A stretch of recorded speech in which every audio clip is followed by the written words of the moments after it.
Believe it or not, Nibiru is in the Bible. Incredible but true.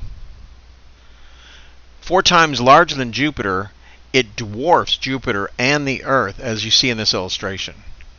It has already been sighted by astronomers in the southern hemisphere, as you can see in this picture.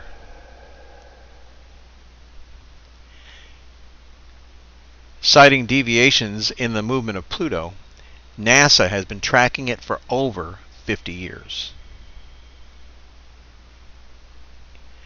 Russia has been preparing by completing the construction of 5,000 underground shelters in Moscow in 2012. FEMA has prepared by purchasing millions of plastic containers for coffins. I know you've heard of them. You're probably familiar with this. And here's the images. What are they preparing for? The United States has embarked on a 24-hour, 7-day-a-week effort to build massive underground shelters for over 30 years. These are reserved for government officials and high-ranking military personnel. Many people believe that the Denver airport, as you see in this marker, says New World Airport, is one of those places.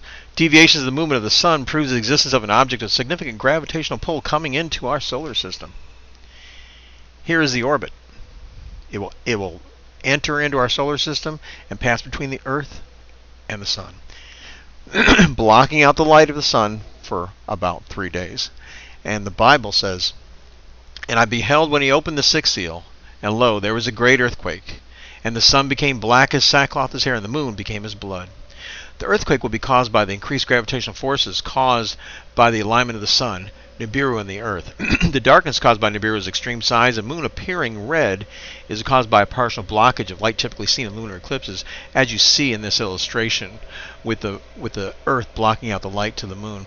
And here you can see the moon going through its lunar eclipse, the block light turning it red.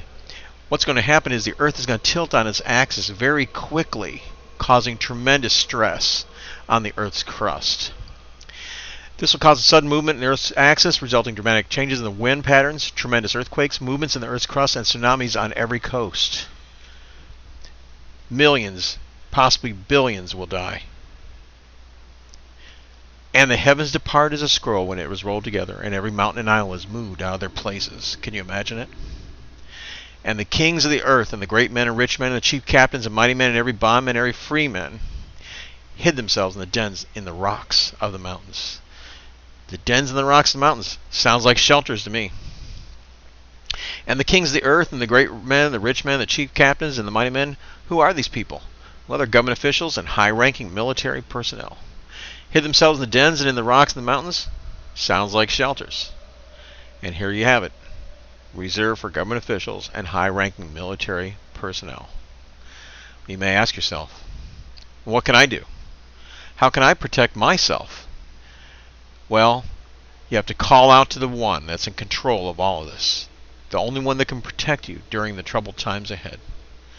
And that is Jesus. I know that I've sinned. Please forgive me and come into my heart. He says, "Come unto me, all ye labor and heavy laden, and I will give you rest." And he says, "I am with you always, even unto the end of the world."